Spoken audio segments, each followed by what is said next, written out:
So, I heard you're looking for a go-to source for entertainment. Wait for it. Gaming? Wait for it. Anime? Plus Ultra! Mr. Eric Almighty and Phil the Filipino? Yeah, they've got you covered. And all you gotta do is... wait for it.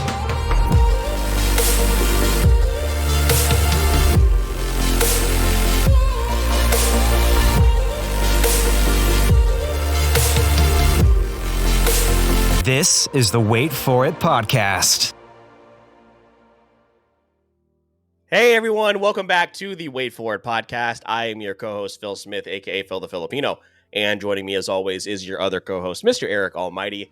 And Eric, we made it through the month of January, and we are here in February, where traditionally we like to talk about one of our favorite, I know one of my favorite, I think one of your sub-favorite genres of film, and that is the rom-com. You know, last year we had a lot of fun doing a Up High, Down Low, RIP to that series, with our friends from Game of Thrones, and we did Up High, Down Low rom-coms, and that is where this movie has previously appeared on this podcast. And Eric, we've been trying some different things here on this series where we have been watching shows or movies that one of us has seen in the past. You know, we did Goodfellas last year, which was a big deal for me. And while this film isn't as, high on my list as Goodfellas, it is one of my favorite rom-coms of all time, as it did find itself on its on my Up High portion. So I am excited to see how your experience went, as we are about 7 years removed from when this movie came out. And I think it's a film that has stood the test of time when it comes to rom-com. So I'm excited to have this conversation with you today. Yeah, I mean, I'm overdue for watching this. This is one of those movies that you talk about a lot, and maybe not all the time, but whenever we talk about favorite movies, The Big Sick has come up in conversation. So it made a lot of sense. And, it's February. It's the time for love. Some of us find love and some of us, like Phil, stay alone forever. So for you, I can understand why rom-coms are kind of like that, just that nice movie to dig into and enjoy, because it's complete fantasy to you. Maybe one day I'll find my coma girl, Eric, and maybe she is out there right now. Maybe asleep. one day. It'll just be my time eventually. But while I just let you verbally abuse me there, I am excited to talk about this film because, like you said, it's a movie that's very near and dear to my heart. I think it's got excellent writing, it's got excellent characters, and it's based on a true story. So, and one of my favorite comedians / actors in Kumail Nanjiani. So we're going to jump right into this. We don't expect this episode to be too long. Again, Eric watched it for the first time. I actually saw it in theaters when it came out all the way back in 2017. I remember I was actually living in Dallas at the time when this movie came out. Saw it with some friends and was immediately obsessed with it. I remember back then even having a Twitter interaction with Kumail Nanjiani while he was doing an AMA on Twitter. So that's that's one of those memories that I always think about as well. So Eric, this was your first time around watching this film. Before I ask you what your thoughts were on it, I'll give you guys a little quick synopsis here from IMDb. Pakistan-born comedian Kumail Nanjiani and grad student Emily Gardner fall in love but struggle as their cultures clash.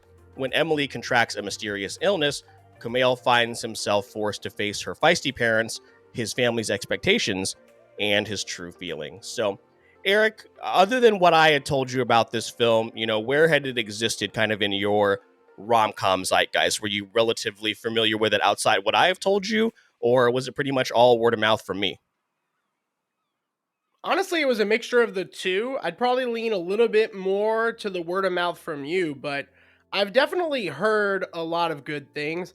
One thing I knew about this movie was that critics received it and really thought highly of it for the most part. I don't really see a lot of tearing down of this movie, and maybe it has to do with the subject matter. At the end of the day, I mean, this is, if I'm correct, Phil, based on their actual relationship that he has with his wife. So it's an interesting premise, an interesting story, and I feel like it's got all the elements that you would want. It has some twists, though, that I did not know, that was not spoiled for me, on how this really is a rom-com. So I'm kind of excited to talk to you about that, because there's some elements here I just didn't see coming. despite hearing that it was a good film.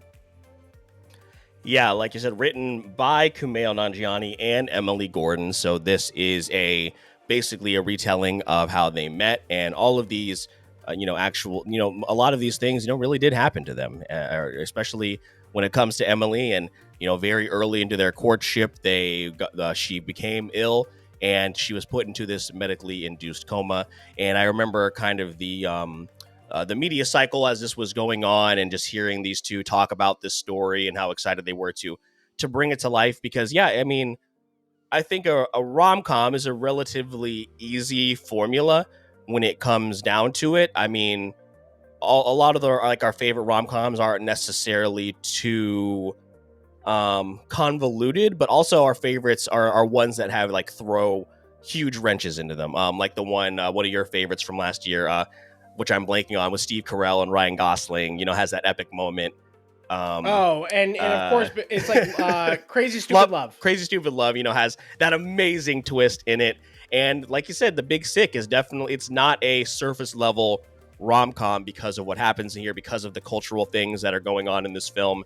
And I think that's just what makes it so incredibly charming to me. It's got a lot of really dark humor in it. The joke you've probably seen the most make rounds, there's probably two, is the one where they're in the cafeteria. And also, getting a little ahead of myself, but Holly Hunter, Ray Romano, outstanding in this. Oddly enough, this is probably my favorite Ray Romano performance, because I wasn't a big fan of his show. I'm sure he wouldn't be happy to hear that, but that's just how I felt, because I was never a big Everybody Loves Raymond fan.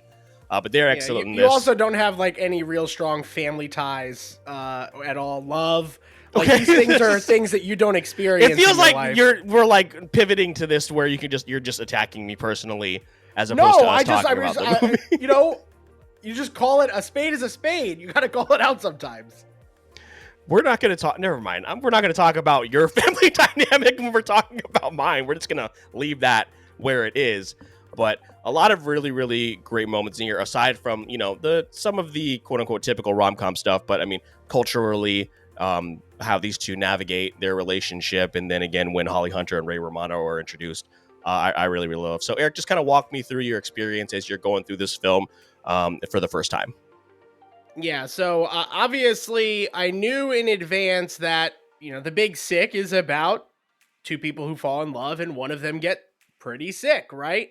I didn't know it was a coma though. So this movie starts off like a traditional rom-com, essentially. Both Kumail and then Zoe Kazan, who plays Emily, instant chemistry off the bat, which is important because they don't get a lot of time to spend together before things kind of spiral out of control. Obviously, we're talking full spoilers for this movie because we're late to the party. Just running down the line, they break up, cultural, thing that's happening there. And then she gets sick and he gets involved. And Phil, this is kind of where I wanted to pause for a discussion point, because it starts off like a standard rom-com, but what I didn't expect out of this movie was there to be rom-com elements with both of the parents, both Holly Hunter and Ray Romano's characters. Not that he fell in love with them, but it was a love story of them growing to love him. And that was such an important thing for that familial dynamic. I just thought that was really interesting and probably my favorite part of the movie that I didn't see coming. How did you feel about that? And is that one of your favorite parts? Yeah, because not only are they, again, getting to know Kumail, but they're also kind of going through something themselves. And that's not something that Emily is really privy to. She doesn't really know that is going on. So we get to see them kind of navigate this through Kumail, which leads to really hilarious moments as well. He's just so uncomfortable going through all of this. So yeah, like you said, the building of the relationship, not only between Kumail and the parents, but also them navigating this new part of their life where, one of them is fucked up. Like Ray Romano has messed up, and she knows it. She knows that things are different and they're a little off, but them going through this, they literally trauma bond. They're literally trauma bonding over what is happening right now. And to see them all navigate it. I think another funny moment is when they go to the comedy club with him. I thought that was really great. So a lot of excellent moments in here. And I think just really really beautiful moments in the mundane that really make this stand out. Yeah, I agree with that. And the movie does tackle, those interesting subject matters. Like, as we're dealing with this, he's obviously lying to his family. And shout out to Zenobia Shroff, who is the mother in Miss Marvel. It was great to see her here. Much different mother, for sure. Yeah. Not as supportive at times. At all. Which, again, something that you can relate to. No one's supporting you. So I think this movie just like has your name written all over it. And I think that I get it. Like, I understand why you enjoy it so much. There's a lot of interesting elements. And we then move into, kind of skipping ahead a little bit towards the end. She gets better, but they don't just let that sit and be like, oh, you stayed for me. She's like, this whole thing that you experienced wasn't with me, and you get to kind of see her play that out in her own head and, how they both react to it. So just a very interesting, dynamic before eventually, as all rom-coms do, they do end up getting together with a nice scene at the end of the movie. So I just think from start to finish, it was very well made. I do have some gripes with it, but for the most part, I mean, outstanding. Yeah, and that's another thing where, like, with rom-coms, it's so difficult. Most of them are so unbelievable. Like, most of the things that happen in those films are just absolutely ridiculous and would never happen in real life. I mean, I'll take the most recent example with Anybody But You, the Sydney Sweeney and Glenn. No, I was about to say Glenn Close. It's definitely not Glenn Close. Although that'd be an interesting movie. I'd watch that rom-com with Glenn Close and Sydney Sweeney, but Glenn Powell. So many ridiculous moments and just over the top. But that's also what a lot of people expect from a rom-com. So again, with this being real life and them telling this real life story, they're allowed to, live in those moments where it's like not everybody has an immediate happy ending. And that's certainly something, like, in the moment you're kind of heartbroken over, because again, he had all these moments where he bonded with with her parents and, really got to know them, and probably just expected her to, like, wake up and them just kind of pick up where they left off. And that's just not where, what happened. She doesn't know about anything that happened while she was out, and that's, again, I think a very reasonable way to react to this. So I think it's a film that finds the very, very special moments and the moments that are a little bit boring, but again, also very grounded. So. Yeah. And Phil, I'd be curious, this isn't one of your top rom-coms. Like, it's up there, but it's not like Forgetting Sarah Marshall, which, if I remember correctly, is like in your top 5, right? Films. Yeah, that Forgetting was my number 1. Yeah. Yeah. Oh, you mean number 1 rom-com's number 1? It's like number 5 in my top 5 favorite films, which I know surprises people, but I love that movie so much. Well, and again, speaks to the difference in rom-com levels that we have. Like, I can enjoy a rom-com. You enjoy them a little bit. Again, too much, but I digress. We have dived deep into your psyche as to why that may be the case. You did that. We didn't do anything. That was just you. Well, I just thought we should bring the audience in on a We didn't have to do that. No, we didn't have to. Well, I don't know why you're putting up this facade. This is part of the problem. This is why you're alone. So I just want to move on, if you'll let me, and ask, was there anything from this movie that stopped it from being like a top tier rom-com for you, or just film in general? And then, I've got a couple things to throw in there, but I'd just be curious what you have, being the rom-com guy. Was there any tropes or anything in the movie that you just you weren't thrilled with?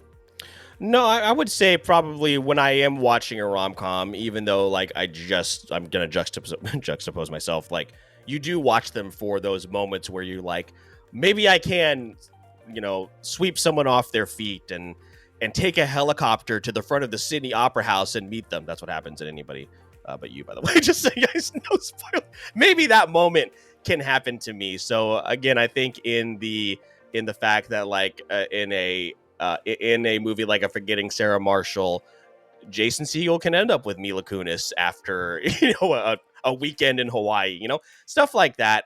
I think really that's I think just a difference. It really just kind of depends on what kind of rom-com you want to watch. Like, do you want to watch the over the top, this would never happen in real life, or do you want to watch something a little bit more grounded? So I think it really just kind of depends on the mood that I am in.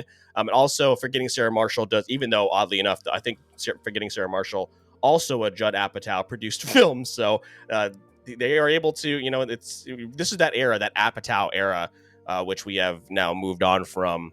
But it kind of shows that, like, while they were putting these movies out, the I Love You Mans, the Forgetting Sarah Marshalls, this kind of film, like, that really was a really solid age for rom-coms. I think we are heading back to that a little bit. We are seeing a lot more of them, which I think is good.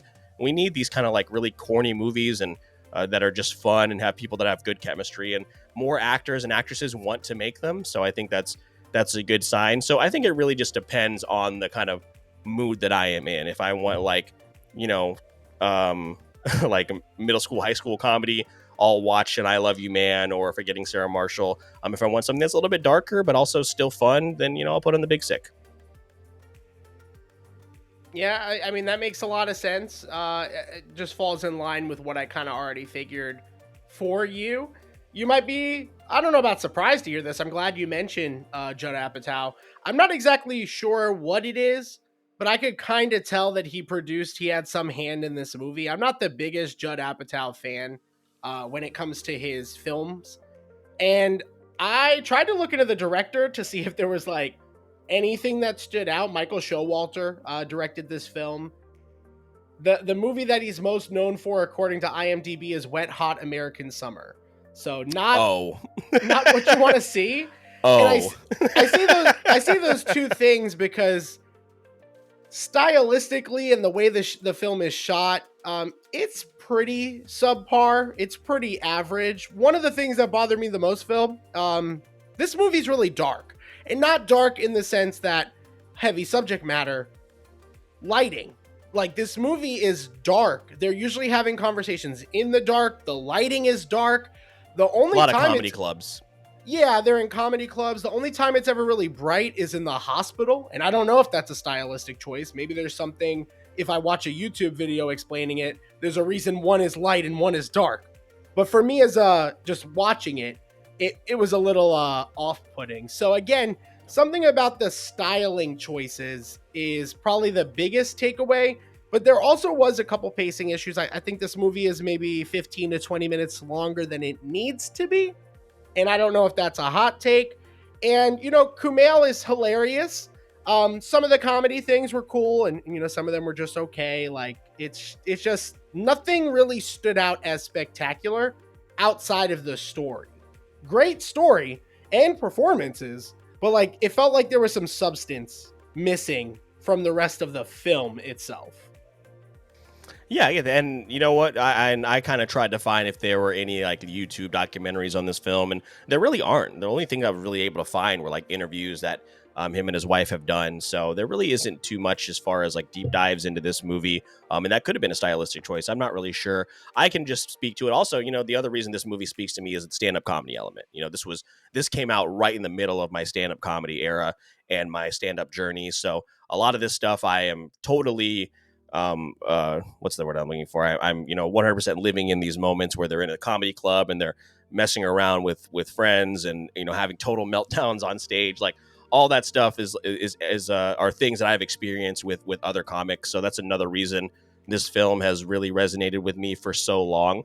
So that definitely helped out quite a bit. So yeah, I guess those. I mean, it would make sense that like the hospital maybe represented something like a beacon of hope, waiting for her to hopefully come out of that coma, and then as opposed to when he went back to the comedy club and thinking about that's where they met and whatnot. Who knows what happened there? But I'd be interested to see if like some other darker comedies. Have you ever seen Funny People, the Adam Sandler and Seth Rogen movie? That's a Judd Apatow film. Okay. Again, yeah, that's I usually a really stay dark away from Judd Apatow films. I'm going to be honest with you. Which is interesting because like we quote the shit out of Superbad, but looking at the rest of these, well, you like Bridesmaids. I think that's an Apatow movie, but you don't like Bridesmaids like I like Bridesmaids. I like. This is like 40. That's a Bridesmaid in the dark sense that comedy. I liked Bridesmaid in the sense that I watched it and it wasn't bad. Like I don't I like. love I would Bridesmaids. never actively put that movie back on again. Mm. I love Bridesmaids. I think it's one of the better modern comedies. I am in the minority for that. I am aware. Pineapple Express. I felt like when it came out, we quoted that a lot, but like since then, we've never wanted to go back and really watch Pineapple Express. No. Step Brothers is one. Walk Hard, the Dewey Cox story. Never watched that. Knocked Up is one I think we probably quoted a lot. Trying to think back, but Superbad is really the biggest one that I see on this list. But I mean, out of all of them, this one is definitely my favorite. I think it's 2 hours long. I think it's just the right amount of length in terms of fitting in probably what they wanted to in terms of their actual story. But I can definitely understand those gripes, no matter how nitpicky they may be. Yeah, and again, it comes down to that, Phil, like a little bit of nitpicking. This is a good movie. If I was to rate it, it's a solid 3 out of 5. On Letterboxd is what I would give this movie. And upon a rewatch, maybe I like it enough to give it a 3.5. I mean, for that drive-through scene alone, which you had show me before, Just put 4 pieces of cheese on a burger. It's just you and me, man. We can't do that. Who's this we, man? So good. We've all wanted to have a breakdown in the McDonald's drive-thru at 3 a.m, I think. And I love how they're just kind of talking it out at the drive-thru window after. Like, yeah, I'm sorry, man. I want some fries. Yeah, I'll take 4 fries. Yeah, so it's again a good film. Very good film. Maybe 3.5. I don't see me ever really going higher than that. But it's late to the party for a reason, guys. This is a movie that people love, especially in that rom-com space. Phil's talked a little bit about that. If you haven't seen it, I would totally recommend it for you to make your own opinion on the movie. And Phil, I mean, that's pretty much all that we've got. If you kind of want to talk maybe a little bit about how it was received, just to kind of end on that note, I think that'd be a great place for us to kind of wrap up. Yeah, and for those of you that are curious, it is a 4.5 on Letterboxd for me because, again, it's one of my favorite comedies, rom-coms of all time. Again, I think it really just depends on your level of relatability to the movie, but overall, I think it's no less than a 3, even if you're just solely going into it and watching it as a rom-com and a comedy. 98% on Rotten Tomatoes and 88% audience score. So like you said, Eric, critics really, really loved this movie. And it makes sense. Kumail and Emily, like they're kind of like one of them. You know what I mean? Like they're writers, they're comics, they kind of fit into that whole the community that is out there. I know it was also nominated for an Oscar. I'm trying to remember which one it was nominated for. If it was, it would make most sense if it was best comedy. What is the other name for, like, the real name for the Oscars? the Academy Awards. And it was best original. Best original screenplay. So it was nominated, did not win. But still, a nomination for a comedy is a pretty tall task, so that's pretty impressive. And then it was nominated for a bunch of other things as well in that year. So really, really great film. It is available on Amazon Prime. It's still free, right, Eric? Because it is an Amazon movie, so I assume it's still available for free on Prime. It is free, but if you have Prime, they're going to do limited ads on you, so you got to look into that. They just started doing that. I literally was like, what are these Amazon ads at the beginning of the movie? And I was like, oh no. So I'm looking into that now because it's like an extra $3. Yeah, if you want to upgrade it.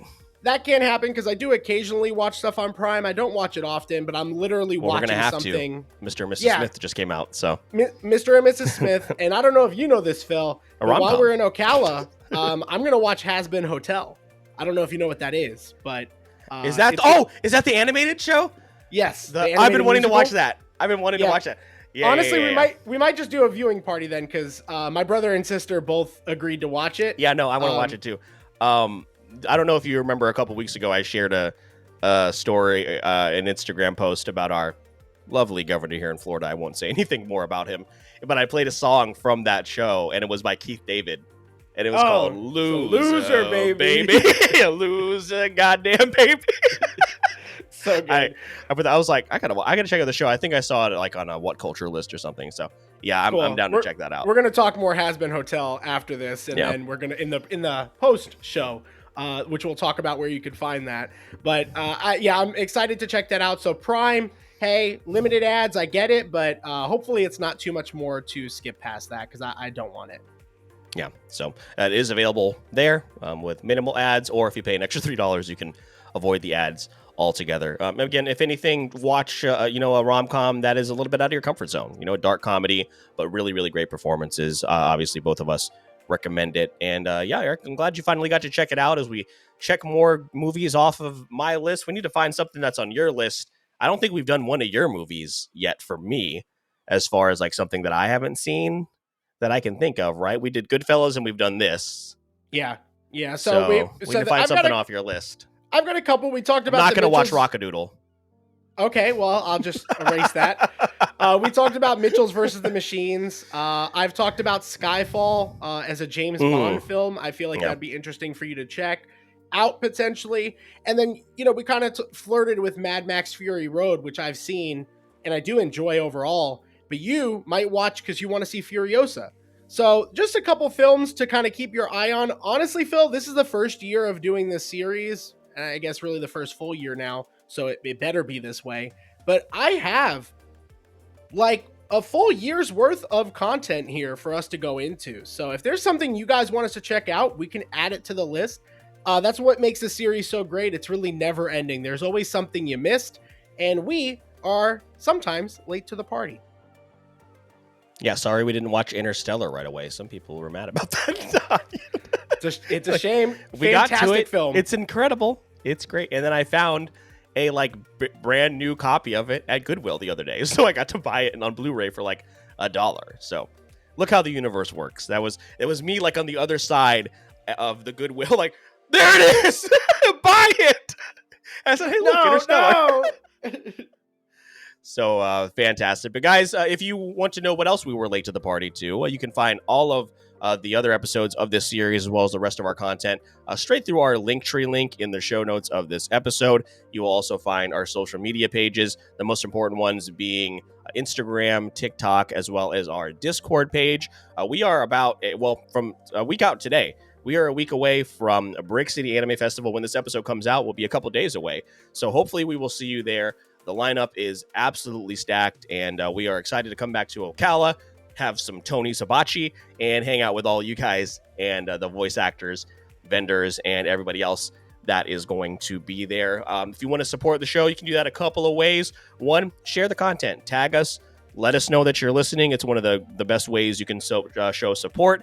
You can also leave likes on the YouTube page, TikTok, Instagram, all of that as well. And if you want to go the extra mile, you can leave a 5-star review either on Spotify or Apple Podcasts. But if you find yourself wanting to maybe reach into your pockets and support the show a little bit extra while also joining a really great community, Eric will let you know how you can do that. Yeah, so we're building a great community on places like Discord for free where you can join now. But if you want to go that extra mile, like Phil said, you can become a supporter of the show directly through our Buzzsprout page. Or if you want to get some perks like our patrons, Stefan and Breyer, head on over to our Patreon where you can go ahead and get behind the scenes exclusive looks and early access to episodes like this one. But those likes, those comments, those shares, those are the free things you can do, and we truly, truly appreciate them. If you're into rom-coms, International Feature comes next week, and it's going to be a film called Hi Nana. Yeah. I picked. Very, very... Phil picked. Shocking. And he picked the last one. So we're off to a hell of a new year. Hope you guys are going to stick with us the entire time, and we'd love to hear from you at any of our social media platforms. But that is the end of our episode. My name is Mr. Eric Almighty. That is my co-host, Phil the Filipino.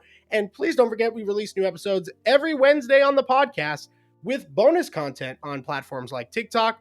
And all you got to do is wait for it. So, I heard you're looking for a go-to source for entertainment. Wait for it. Gaming? Wait for it. Anime? Plus Ultra! Mr. Eric Almighty and Phil the Filipino? Yeah, they've got you covered. And all you gotta do is wait for it.